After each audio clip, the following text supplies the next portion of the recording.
Kenapa harus pakai nama Kiai Haji Ma'ruf Amin? Tentu ini menjadi sebuah pertanyaan yang harus kita yang kita ajukan secara metodologis, ya, secara ilmiah, bukan emosional gitu kan. Dan kenapa nama beliau dipakai? Nah, pola-pola ini memiliki beberapa kemungkinan ketika mencatut atau menggunakan restu, ya, Kiai Sepuh seperti Kiai Haji Ma'ruf Amin. Yang pertama adalah pola legitimasi simbolik untuk meredam kontroversi.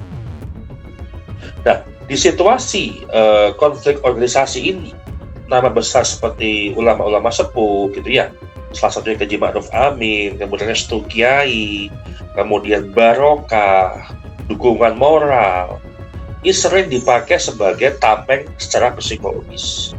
Dan sama hal dengan kita melihat fenomena-fenomena yang selalu memakai legitimasi simbol. Ini untuk memperkuat keyakinan, membentuk sebuah opini, trust, ya, kepada orang yang menggunakan simbol. Nah, pola-pola yang sama ini, ya, apa yang dilakukan oleh hegemoni Ba'alawi? Bagaimana simbol-simbol itu sangat mempengaruhi legitimasi seseorang dalam memimpin sebuah organisasi. Ya, kalau misalkan kita ingin jadi orang benar, ya, memimpin dengan benar, ya nggak perlu sebenarnya perlu restu, mengklaim restu atau mencari simbol simbolik gitu kan, nggak perlu. Kita berdiri terhadap pribadi kita, kemampuan kita, ya kita mampu, ya kita akan jalankan.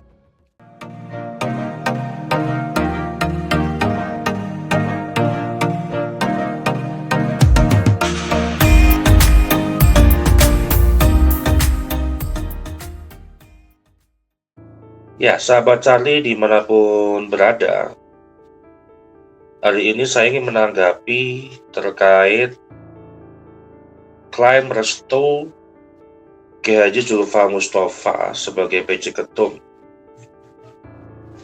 di mana klaim itu dari Kiai Haji Ma'ruf Amin.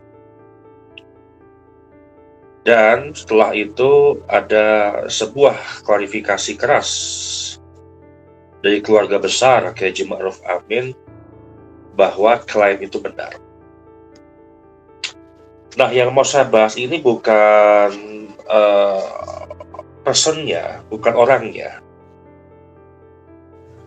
Yang ingin saya bahas ini adalah sebuah pola, di mana pola itu pola sosial, kemudian pola legitimasi, dan pola sebuah kekuasaan.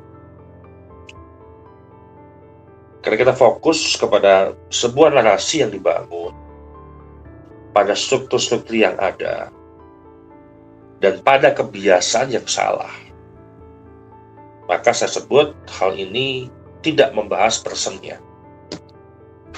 Dan dari klaim-klaim tersebut, ya, ada pola yang sangat besar yang sedang terbuka di depan mata kita.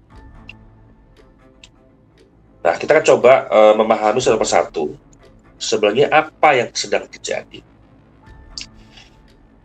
Ya, yang pertama, Kiai Zulfa Mustafa ini kan ditetapkan sebagai PJ Ketum itu dari hasil rapat pleno Suriah yang mengatakan bahwa beliau mendapat restu dari Kiai Haji Ma'ruf Amin.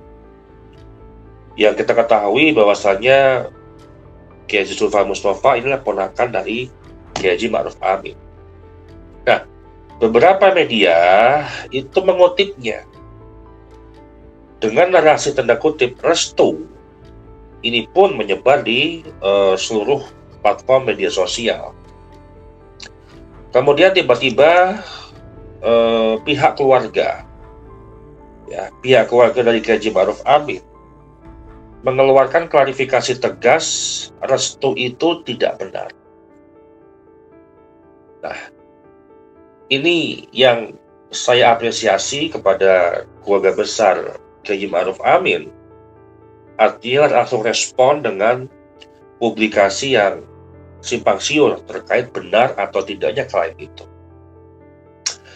Di dalam kualifikasinya itu, Kiai Haji Ma'ruf Amin tidak pernah memberikan restu kepada siapapun. Dan beliau berpegang teguh pada keputusan Forum Sesepuh NU di Tebu Ireng. Yang tentunya videonya juga sudah beredar bahwasanya Kiai Haji Ma'ruf Amin tetap berpegang ketika menyelesaikan konflik di PBNU ini melalui jalur islah ataupun MLB. Baik itu nanti menurunkan Suriah atau menurunkan ketua umum atau mengganti dua-duanya atau mengganti salah satunya, itu melalui jalur konstitusional, dan itu konsisten yang beliau sampaikan di Tebu Ireng. Artinya forum yang ada di Tebu Ireng ini menyepakati yang berpegang kepada suatu keputusan. Jadi tidak pernah Kiai Haji Ma'ruf Amin untuk merestui siapapun itu. Dan tentunya dengan klaim-klaim seperti itu, berita di media sosial itu kan mengganggu keluarga dan membawa nama Kiai Haji Ma'ruf Amin. Nah, ini sebenarnya bukan kualifikasi kecil, teman-teman. Ini adalah pernyataan resmi yang keluar dari keluarga langsung.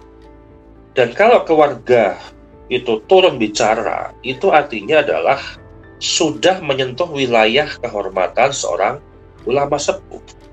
Kita tahu sosok Kiai Haji Ma'ruf Amin adalah ulama sesepuh yang sangat-sangat kita hormati. Kita penuh adab ketika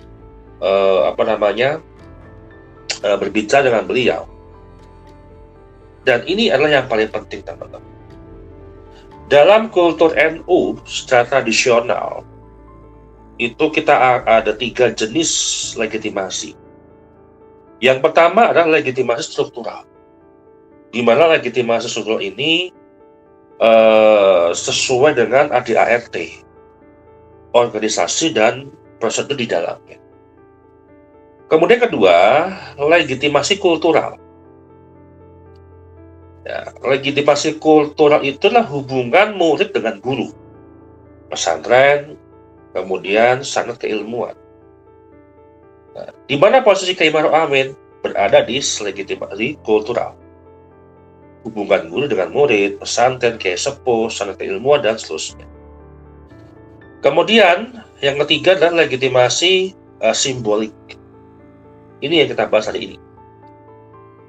Sebuah restu, barokah, kedekatan dengan ulama sepuh, itu menjadi jalur legitimasi yang paling cepat, ya, secara simbolik.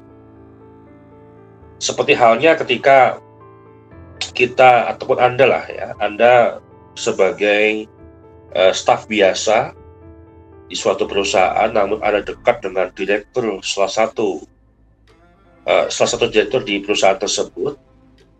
Kemudian Anda naik jabatan menjadi manajer. Secara simbolik, orang membaca ada sebuah kedekatan.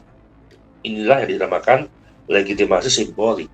Kemudian Anda blow up bahwasanya Anda sudah mendapat restu dari salah satu direktur di perusahaan tersebut. Dan inilah yang terjadi ketika klaim restu Kiai Haji Zulfa Mustafa dari Kiai Haji Ma'ruf Amin yang telah dibantah oleh keluarga besar Kiai Haji Ma'ruf Amin. Nah, ketika PBNU sedang goyah, kita lihat ya, dan penuh dengan konflik secara internal, narasi tanda kutip restu ya sering dipakai sebagai jalan pintas. Untuk apa? Untuk menenangkan publik. Entah itu niat disengaja atau niat tidak sengaja. Kalau orang sepuh sudah berbicara tentang NU, maka itu akan menenangkan publik. Kemudian menutup celah hukum. Kemudian mengirim sebuah sinyal politik. Oh, kalau Kiai sepuh yang nggak berbicara, berarti arahnya seperti itu. Orang akan membaca seperti itu. Dan mengamalkan sebuah posisi yang merasa diberi restu oleh salah satu tokoh sesepuh NU. Nah, masalahnya, ini ada masalah, teman-teman. Kalau restu itu tidak benar, narasi itu kan bukan legitimasi, melainkan sebuah manipulasi simbol. Artinya, itu sebuah narasi yang dibuat dari sebuah kebiasaan, bukan dari sebuah hakikat. Ya. Nah, kita tidak sedang menuduh siapapun sebenarnya, tapi secara metodologis, ini adalah pola yang saya lihat itu sangat identik. Ya. Dan kita bisa membacanya secara parsial atau secara keseluruhan selama polemik ataupun konflik PBNU ini, gitu kan. Nah, kita tahu sendiri, teman-teman, siapa Kiai Haji Ma'ruf Amin. Beliau adalah orang netral, kemudian takzim, setia pada mekanisme, patuh terhadap konstitusional yang ada di NU. Nah, klarifikasi dari keluarga besar Kiai Haji Ma'ruf Amin itu memberi kita 3 informasi besar yang saya baca terkait hal tersebut, gitu ya. Yang pertama, Kiai Haji Ma'ruf Amin itu bukan bagian daripada polarisasi PBNU. Ini belum menjadi sebuah catatan penting. Beliau tidak ingin dipakai sebagai alat dukungan politik kepada siapapun, walaupun memang Kiai Haji Zulfa Mustafa inilah ponakannya Kiai Haji Ma'ruf Amin. Siapapun, beliau menyampaikan, anak saya kalau salah ya salah, benar ya benar. Jadi tidak ada beliau memberikan restu apapun dan kepada siapapun. Yang kedua, beliau berpegang pada keputusan forum tersebut. Artinya apa? Yang kita baca di sini adalah beliau menghargai sebuah organisasi. Beliau menghargai ADART. Kemudian beliau tidak ikut di dalam sebuah provokasi narasi di luar mekanisme yang ada. Ini yang sangat dijaga dan sangat menjadi pegangan beliau, yang memang mekanismenya sesuai dengan apa yang ada dalam organisasi NU dan apa yang telah diputuskan oleh forum tersebut. Ini yang menjadi catatan penting. Kemudian yang ketiga, beliau ini adalah menjaga NU. Ya, ini penting sekali, teman-teman. Beliau bukan membela Gus Yahya, beliau bukan membela Syuriah, beliau bukan membela kubu manapun. Yang beliau bela inilah NU-nya.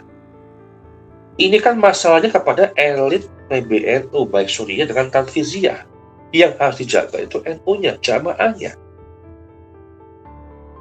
Dan gerakan-gerakan yang dilakukan ataupun kubu Tanfiziyah, kubu Syuriah, itu nggak mempengaruhi prinsip beliau. Tidak mempengaruhi prinsipnya Kiai Haji Ma'ruf Amin. Beliau tidak memihak kubu manapun, tapi memihak terhadap peradaban. Ini yang harus dijaga. Ya, masa depan NU, masa depan jamaah, ini yang perlu dipikirkan solusinya. Yang pecah, yang berbeda pendapat, ya elitnya saja. Tapi yang dibela secara utuh, secara keseluruhan, itulah NU-nya. Nah, ada sebuah pertanyaan filosofis. Kenapa harus pakai nama Kiai Haji Ma'ruf Amin? Tentu ini menjadi sebuah pertanyaan yang harus kita yang kita ajukan secara metodologis, ya, secara ilmiah, bukan emosional, gitu kan. Dan kenapa nama beliau dipakai? Nah, pola-pola ini memiliki beberapa kemungkinan ketika mencatut atau menggunakan restu, ya, Kiai Sepuh seperti Kiai Haji Ma'ruf Amin. Yang pertama adalah pola legitimasi simbolik untuk meredam kontroversi. Nah, di situasi konflik organisasi ini, nama besar seperti ulama-ulama sepuh, gitu ya, salah satunya Kiai Haji Ma'ruf Amin, kemudian restu kiai, kemudian barokah, dukungan moral, ini sering dipakai sebagai tameng secara psikologis untuk menenangkan konstituen. Nah, dalam politik ormas, simbol sering lebih kuat daripada semacam dokumen yang disahkan dengan beberapa macam keputusan. mengalahkan selembar kertas keputusan, selembar dokumen hanya dengan restu ataupun sebagai tameng secara psikologis dalam politik organisasi masyarakat. Kemudian yang kedua, pola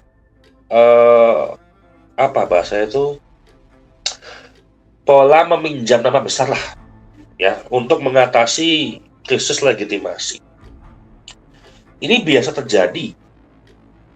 Ini bukan hal yang baru dalam sejarah kita melihat ormas ataupun secara politik gitu ya.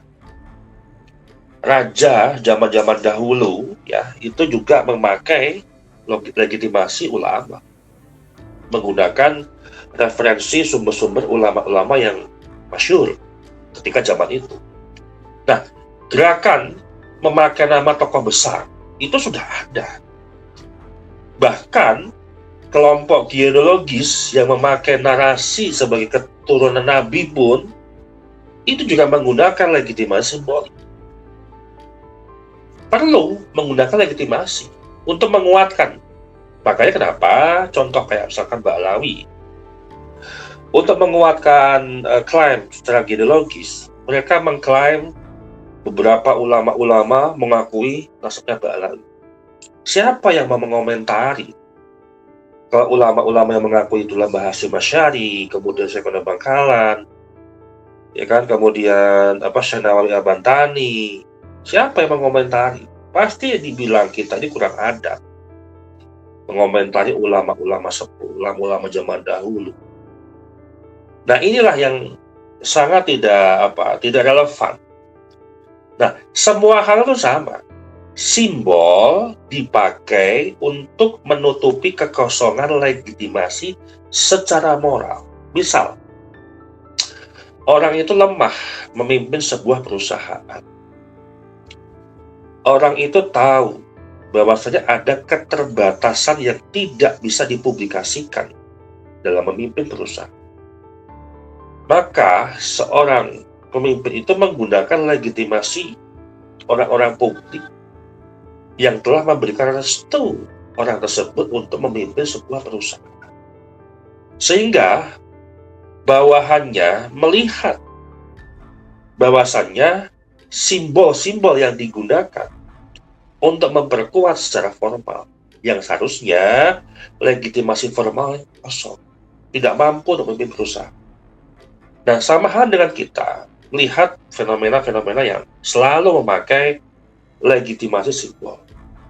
Ini untuk memperkuat keyakinan, membentuk sebuah opini, trust ya, kepada orang yang menggunakan simbol. Nah, pola-pola yang sama ini ya apa yang dilakukan oleh hegemoni Ba'alawi. Dan ini bukan tuduhan, ini fakta.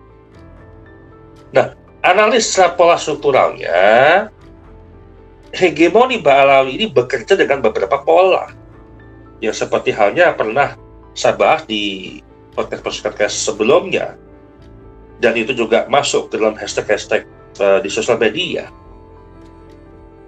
Simbol mereka, kami keturunan Nabi, maka kami mulia. Kami dari keluarga suci, maka kami otoritatif. Kami punya nasab, maka kami harus didengar. Nasab kami tersambung kepada Nabi. Nah, ini yang disebut dengan kesalahpahaman terhadap zuriyah. Kalau zuriyah Nabi, mengaku-ngaku zuriyah Nabi, klaim-klaim tersebut, ya, maka pertanggungjawaban untuk membuktikannya adalah yang mengakui, yang mengklaim. Dan pola-pola legitimasi simbolik seperti inilah turunan dari budaya glorifikasi, bukan budaya kebenaran.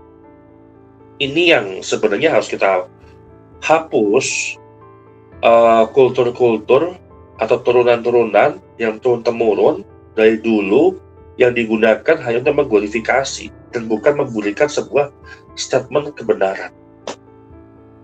Maka dari itu, kasus yang kita bahas pada episode kali ini sangat relevan dengan gerakan anti-hegemoni. Ini yang perlu kita harus edukasi ya, gerakan anti hegemoni, gerakan anti glorifikasi, gerakan anti legitimasi simbolik. Dan ini yang perlu saya sampaikan kepada teman-teman semuanya. Nah, kemudian kenapa keluarga Kiai Haji Ma'ruf Amin ini harus mengklarifikasi dan bergerak untuk memberikan pemahaman ataupun membantah klaim daripada Kiai Haji Julfa Mustafa. Nah, dalam budaya pesantren, nama ulama itu kan wajib dan harus dijaga. Kehormatan ulama itu harus dijaga. Narasi yang tidak benar yang ada di publik itu harus diluruskan. Dan keluarga Kiai Haji Ma'ruf Amin melakukan hal yang tepat, meluruskan, ya, dengan tetap menjaga adab, menjaga NU, menurunkan tensi supaya adem, supaya dingin, mencegah fitnah, dan menghilangkan manipulasi simbol.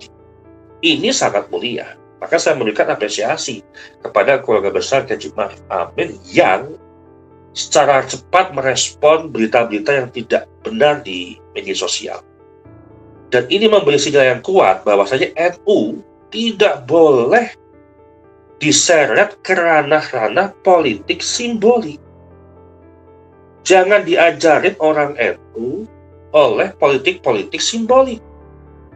Jangan diajarin NU terkait tentang hegemoni. Jangan diajarkan NU tentang mengglorifikasikan untuk sebuah kepentingan tertentu.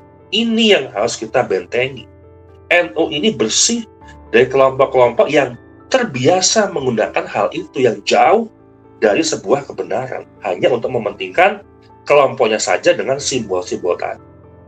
Nah, nama ulama tidak boleh dimanfaatkan untuk legitimasi kelompok apapun. Siapapun itu, gak boleh. Kita harus menjaga adab, menjaga warisan budaya NU yang setelah dulu dibawa oleh Mbah Hasyim Asy'ari. Dan gerakan doktrinal harus dilawan dengan sebuah kejujuran. Ini yang kita pengen NU ini bersih daripada praktek-praktek yang selalu menggunakan klaim-klaim restu hanya untuk membangun sebuah legitimasi secara simbolik. Dan ini yang perlu kita harus luruskan, yang perlu kita harus sampaikan. Nah, ini yang menjadi pelajaran penting yang yang perlu masyarakat pahami, bagaimana simbol-simbol itu sangat mempengaruhi legitimasi seseorang dalam memimpin sebuah organisasi. Ya, kalau misalkan kita ingin jadi orang benar, ya memimpin dengan benar, ya nggak perlu sebenarnya perlu restu, mengklaim restu atau mencari simbol simbolik gitu kan, nggak perlu. Kita berdiri terhadap pribadi kita, kemampuan kita, ya kita mampu, ya kita akan jalankan. Dan kesimpulan yang besar yang ingin saya sampaikan saya sampaikan di awal, ini bukan masalah siapa yang benar, siapa yang salah. Intinya adalah NU sedang dalam fase sensitif. Dari sebuah narasi yang harus hati-hati. Yang kedua, klaim restu adalah bagian dari pola legitimasi secara simbol. Ini harus dididikkan atau harus diedukasikan kepada publik. Kemudian klarifikasi keluarga Kiai Haji Ma'ruf Amin adalah langkah yang tepat dalam menjaga marwah ulama. Dan kita harus mendukung itu. Nah, kasus-kasus ini juga membuka pola hegemoni yang lebih besar, yaitu budaya mengambil legitimasi dari simbol, bukan dari substansinya, bukan dari kebenarannya atau mekanisme sebuah organisasi. Jadi inginnya kebenaran, ya kemampuan dirinya, tidak berpijak oleh orang lain, tidak bergantung pada orang lain, tidak perlu simbol-simbol restu segala macam, ya jadilah diri sendiri untuk memimpin sebuah organisasi dan tetap tenang, kemudian menjernihkan dan fokus pada struktur. Ini yang dimaksud. Semoga analisa ini membantu kita untuk membaca pola, membaca dinamika PBNU dengan lebih jernih lagi, tidak emosional ya, dan tetap dalam sebuah koridor untuk melindungi dan menjaga NU ini. Ini yang penting ya, ini yang penting, karena konflik elit biarlah mereka yang menyelesaikan, ya pasti ada jalan keluarnya. Kalau dari Kiai Sepuh ya, kalau mau mundur dua-duanya ya melalui MLB, itu jalur konstitusional. Dan kita tidak ingin memusuhi siapapun di sini, tapi kita ingin NU tetap hidup berdasarkan sebuah kebenaran, bukan dari simbol. Demikian dari saya. Terima kasih.